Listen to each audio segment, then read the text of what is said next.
কোরআন কেন শুধু এক দেবতার নাম নিল? কে এই বাল?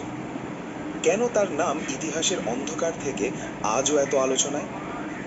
আমাদের নবীজি সাল্লাল্লাহু আলাইহি ওয়াসাল্লাম যখন মক্কায় ইসলাম প্রচার শুরু করলেন, তখন কাবার ভেতরেই কিন্তু ৩৬০টা মূর্তি ছিল। সে সময় আরবে অনেক বড় বড় আর নাম করা সব মূর্তির পূজা হতো। কিন্তু অবাক করার বিষয় কি জানেন?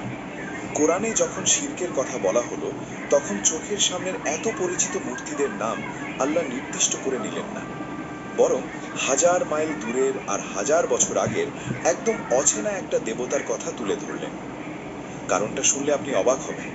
এই বাল কোনো সাধারণ পাথরের মূর্তি ছিল না। এটা ছিল মানুষের রিজিক নিয়ে শয়তানের পাতা ইতিহাসের সবচেয়ে ভয়ঙ্কর একটা ভাগ। একটু বৃষ্টির আশায়, একটু ভালো ফসলের আশায় এই মূর্তির সামনে মানুষ এমন এক জঘন্য কাজ করত, যা শুনলে যে কোনো মানুষের বুক কেঁপে।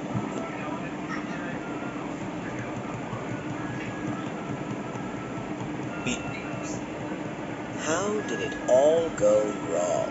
He was a total nobody until he grabbed the golden ticket. 12 million subscribers. Total power. এক ফোঁটা বৃষ্টিও পড়বে না, এমনকি শিশিরও পড়বে না। তোমাদের বাল দেব